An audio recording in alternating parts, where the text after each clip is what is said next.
Shalom, Haverim, Shabbat Shalom. Estou aproveitando aqui o meu Shabbat para gravar essas aulas para vocês e eu espero sinceramente que você esteja gostando, ou melhor ainda, que você tenha gostado do presente que eu dei para vocês, né, na aula anterior. Se você ainda não assistiu a aula anterior, é só você clicar aí na playlist que vai ser da aula Planejamentos e Metas, tá? É um presente assim, ó, divino, literalmente, para vocês. Bom, hoje nós vamos estar falando de algo que eu não sei nem que termo que eu utilizo, mas é de extrema relevância para um líder que quer de fato marcar. Porque, óbvio, que eu só estou, né? É só mesmo, eu só estou dando este curso gratuitamente para líderes que querem marcar.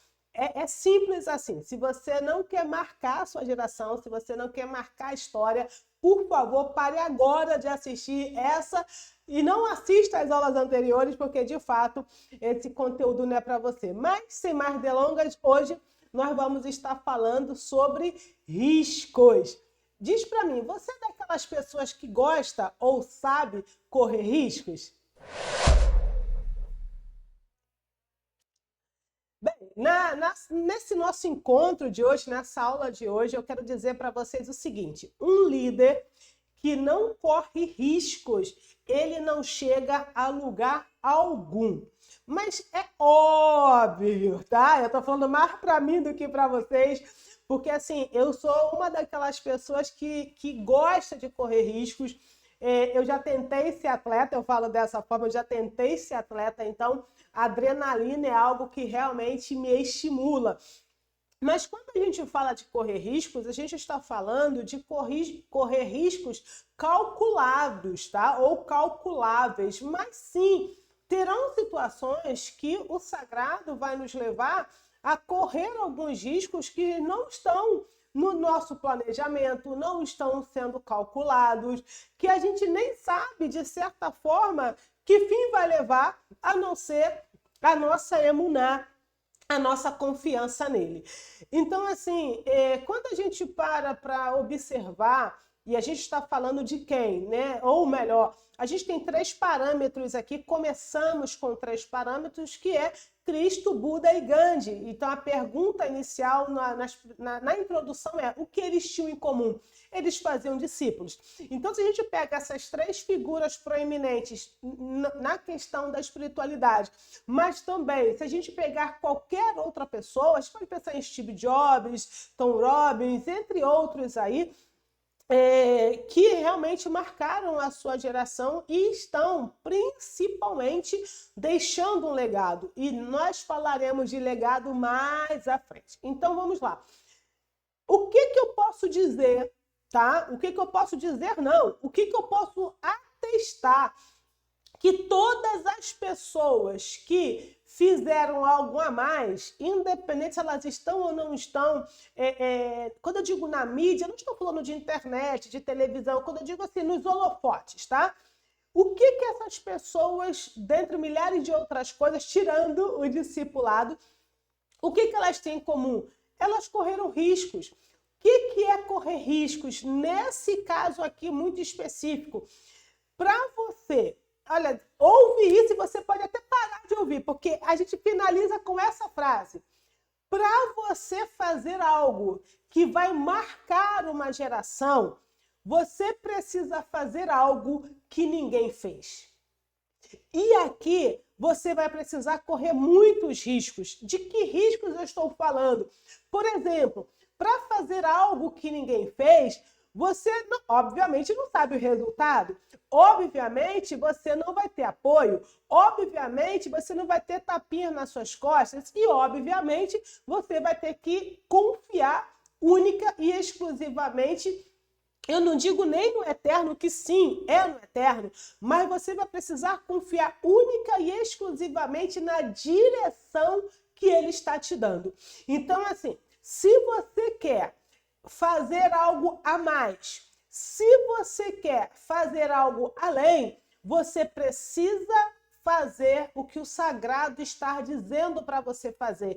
E para isto, você vai precisar correr riscos. E aí, me vem à mente agora, né, uma pessoa que teve que correr um risco enorme, né, que foi quem? Irmiarro. Ele era um dos pouquíssimos profetas, né, da sua geração, falando para o rei fazer justamente aquilo que ninguém quer fazer, que é justamente se entregar, né?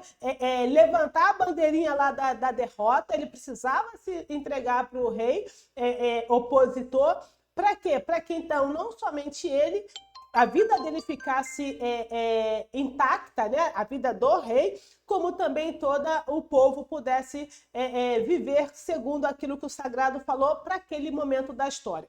Então, diz para mim, quem é, tá? Quem é que tendo uma palavra de libertação, né? Que o povo de Israel e eu e você sempre tivemos e teremos, como que nós teremos que nos entregar para sermos escravos? Então, Irmiarro, ele teve que fazer algo que contradiz não as escrituras. Presta atenção nisso, não as escrituras, que ali não tinha nada a ver com questão de mitzvah, muito pelo contrário. Eles estavam sendo entregues por não cumprir as mitzvot, mas a gente não está falando disso aqui agora. O que eu quero dizer é o seguinte, Irmiarro estava dizendo para eles fazerem algo totalmente contrário daquilo que eles, aspas, criam, e a gente não está falando de mandamento, de Torá, não é nesse sentido, tá? Mas de ideia pré-concebida. Eu estou lembrando agora também, no período de Elisha, né? Ele falando, né, que tiveram dois... Me vem à mente agora, tá? Depois você vai pesquisar a história e vai ver qual é, porque eu não estou lembrando exatamente a referência. Mas Elisha falou para o rei que no dia seguinte, né, o Eterno daria comida para eles. Eles estavam passando uma fome tal que estavam até comendo os filhos.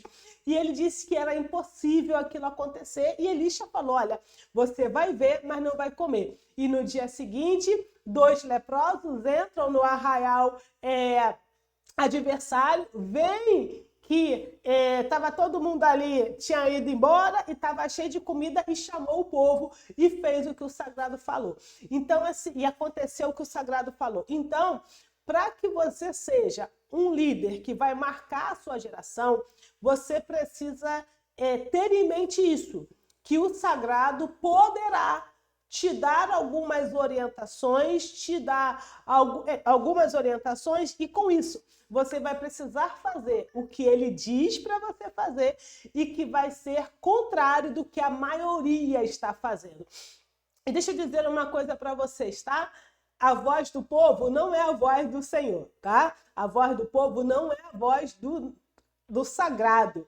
Até porque quando a gente olha nas escrituras, a gente vai ver, por exemplo, por mais que Yehoshua tenha falado para multidões,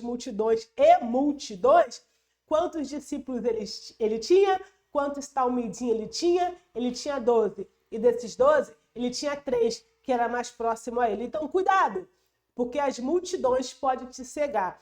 E para fazer o que o sagrado quer que você faça, possivelmente você não vai poder ir segundo o que as multidões estão dizendo. Na verdade, eu diria, nunca vai poder fazer o que a multidão está fazendo.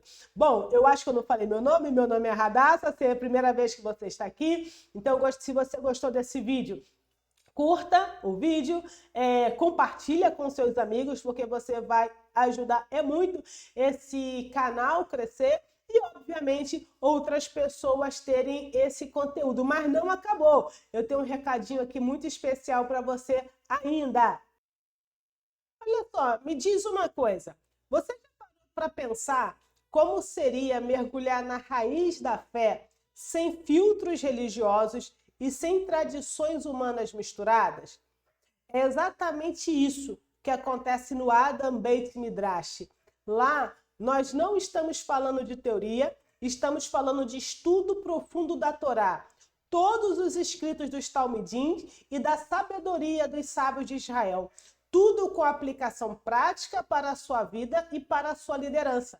é uma mesa de estudo viva, onde cada encontro é uma oportunidade de voltar à origem e resgatar o que foi perdido pelo cristianismo ao longo dos séculos. Então, se você sente que não foi chamado para ficar na superficialidade, mas para crescer em maturidade espiritual e liderar com autoridade, o Adam Beit Midrash é para você. E, obviamente, o link vai estar na descrição. Só duas coisas que eu quero falar para você desse conteúdo imenso e vasto, não deixa de ser uma faculdade, no Adam Beit Midrash, a gente estuda, vou falar popularmente, tá? Melhor, a gente estuda toda a Bíblia, tá? Capítulo por capítulo, tá? E isso tudo dentro da cultura hebraica, a cultura do primeiro século. Você vai poder voltar a viver como Yehoshua e os seus talmidim viviam, e obviamente você vai poder voltar a viver como Adam, como nós éramos lá na antiguidade, lá no Gan Eden. Então, fica aqui o meu recado para você.